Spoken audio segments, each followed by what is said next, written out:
Hey guys, welcome back to Etheria Restart. In today's video, we've got Liliam's banner just come up. Now, before I do my pulls, which I will do here, I didn't get to make a video when she dropped into the archive. I had my kids' production last night, and then I had a busy-ass morning, and I only just in the last half hour started setting up my PvP gear with the new system. But I want to give you guys my roundup on her before I pull her. I said I was going to pull her anyway. I think she's going to be cracked for PvP, but I want to give you my general thoughts. First of all, PvE, I'll test this once we pull her. In the trailer, they had her on Revelation, and this looked like a 5-hit attack on the skill 3, and I thought she was going to be like the new premier single target damage dealer in PvE content with Revelation and a 5-hitter on a 3-turn cooldown. I was like, that is going to be nuts.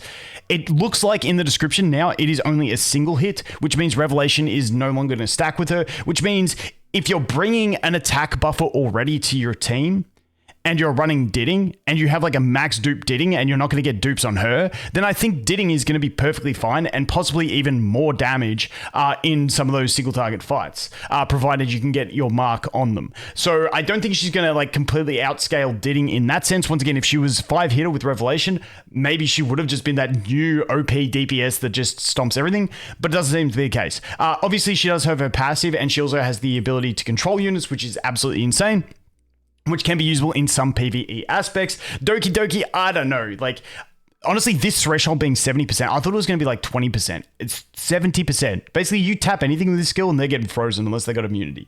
I mean, stun. Sorry, I keep saying frozen. That's pretty cracked. But yeah, PvE, you know, I think she's going to be good, but if you've already got Didding build, I don't think she's going to like completely change your game. PvP, however, I think she is still absolutely cracked. This is essentially a 750% multiplier with your own attack buff and speed buff. Now, when we look to RTA especially, where you can't guarantee to get entire teams, when you've got a unit that is so self-sufficient, this just looks absolutely nuts to me.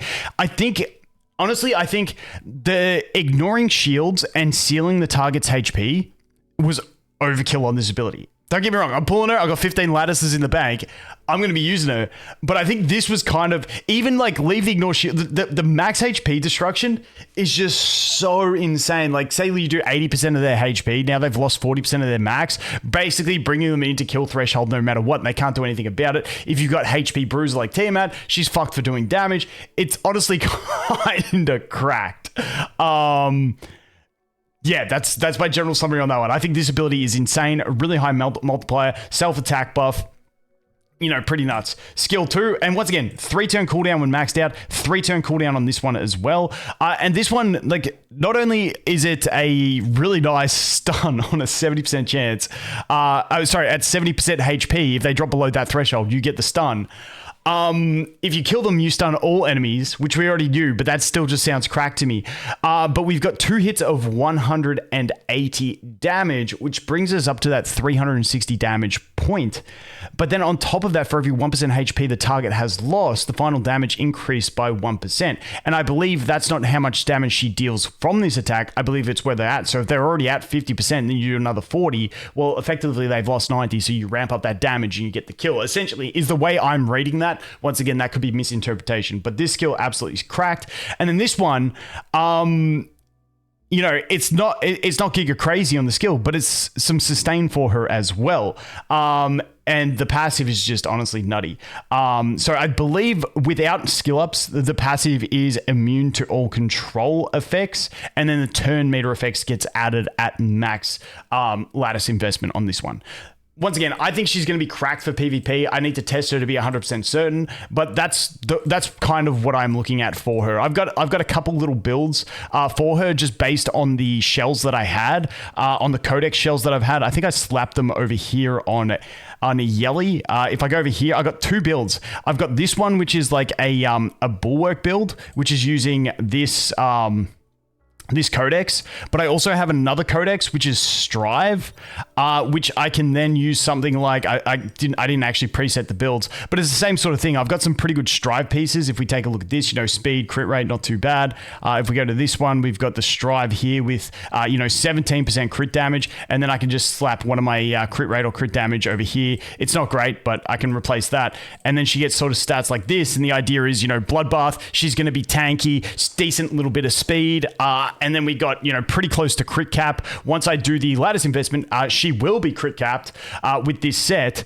And we're looking at a pretty, you know, solid little build on Bloodbath with Strive to get that extra advancement, considering she can't be controlled. Now, she can still be slowed and stuff like that. But hey, that is just a little look at what I've been sort of cooking with her in the background. Oh, we had one last rip. But let's jump in. Let's do our summons and see how we go. So best of luck to anyone summoning for her. Once again, I think she's cracked for PvP. PvE, I think she's still going to be really, really solid. I'll definitely test her out versus my Ditting and see how she goes. But let's go. Now, over here on this banner, summon record, I have done 10 pulls. I did 1 10 pull on this banner. Now, the other thing to note is I haven't even spoken about her yet. We do have Nilu. I swear that wasn't her name in the notes. Maybe it was. But we do have her coming as well. The one thing I want to double check is that this actually advances for every hit. If it does, that's an 80% boost every time she uses this, which is kind of cracked. I mean, her on like a Time Weave type set, I think would be really, really nutty.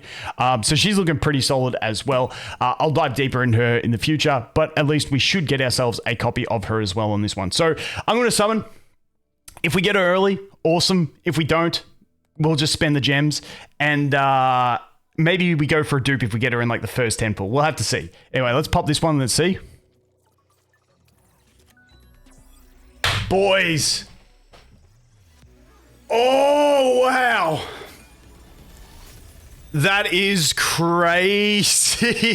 Don't even have to worry about the 50-50. Holy shit. Oh, dude. Dude, no way. The big EOS. Oh, man. Did we get... Wait. Did we get the new chick? Did we get the... Oh, dude, that's nuts. That is nuts. Okay, we didn't get an S. You know what? We're going to do one more 10 pull to see if we can get the other chick, and then I think we'll just sit there. Dude, that's nutty. No way we got a first 10 pull. All right. Let's get the SR chick. Please, just give me to her. Give her to me. Dude, I can't even speak. Come on. Come on, the new SR. And that way we're... Damn it. That way we're just building pity. We'll do one more. We'll do one more for building pity. And then I think I'll stop. Okay. As much as I think she's good, she's worth duping, as free to play, I kind of just want to build that pity and get a new character. Is kind of where I'm at. So let's see. Should be this next pull. Perfect.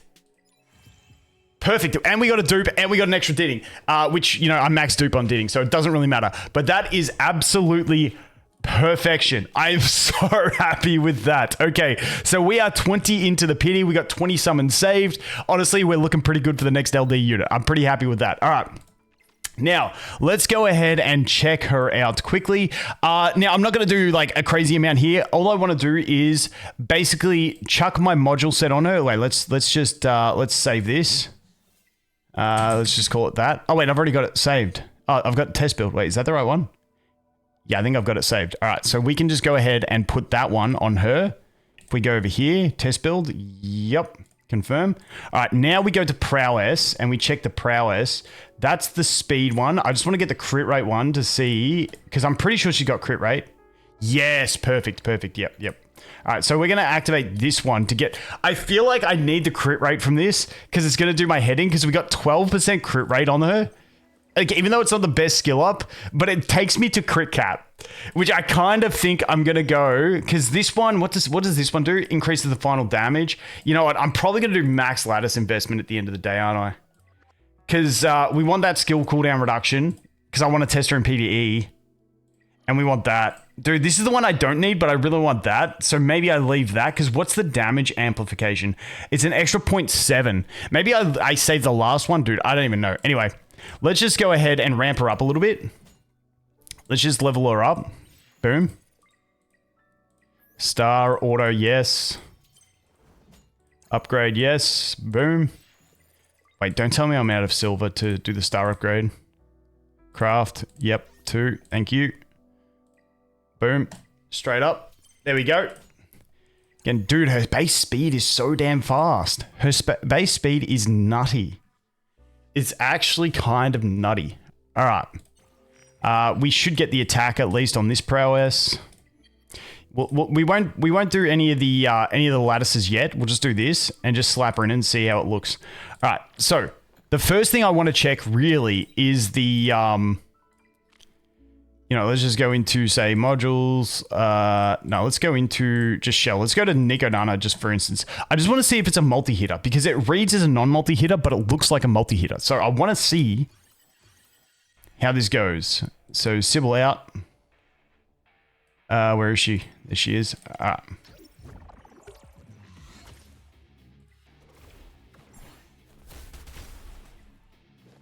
right, let's see. Let's see. Dude, she looks kind of cool. Wait, let's see all her stances. Cool stances. All right. Now, let's use this skill 3 and take a look. Let's put it on 1 time speed. Dude, it does look savage, though. Yep. It's only the single hit. It is only the single hit. Now, this team's obviously not working. I need to drop the Valerian and bring a Death Shredder. But it does appear to be only the single hit. So that's definitely... I don't know why they had on Revelation in the thing. But yeah, that's kind of where it's at. Let's just see again. Dude, I got this new... like 49-inch curved monitor. I'm thinking about taking it back. It trips my eyes out too much, especially when they do those ults. You know what? You know what I could probably do here?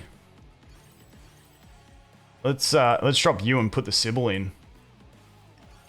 Surely we monster this stuff like this.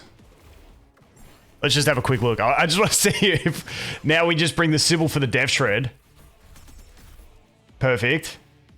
And then we can go ahead and nuke. And the cool thing about her in this boss...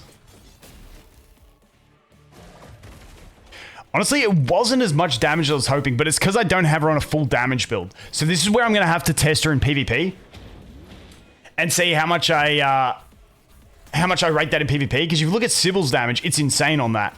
But Sybil does have elemental advantage, and I'm running Codex. I'm not running the Revelation. I'm running Bloodbath, so I'm running all those weird things. So obviously we're going to sacrifice a bit of damage, but I do like this self-attack buff on it. Maybe I'm going to have to build her with a bit more damage for PvP, just because I don't have the dupes. Now, obviously, I need to get multipliers up, so doing the, so doing my pre-OS is going to really help me with the lattices getting the damage up as well. So I got to play with her. Maybe I do have to go put her on more of a damage build without the dupes, but, we'll play around and see how we go. But that is my first look. That's the summons, dude. We got her on 20 pulls. Now, this account has been pretty much shafted on summons since the reroll. So we finally beat a pity, and dude, it was on the most valuable one to beat it. So I'm pretty happy with that.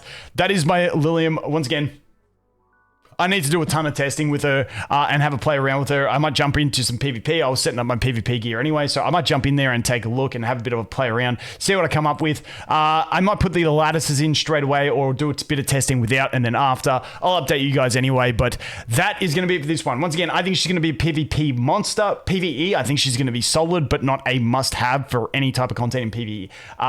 PvP. Unless they bring a boss that, like, you need to destroy max HP and you also need to ignore shields or some shit like that. If they do that, dude, that'll be bad. Anyway, that's where she's at. I'm pretty happy. We'll keep playing and I'll update you guys. Anyway, as always, thanks for watching. Hope you have an awesome day and I look forward to seeing the next one. Cheers.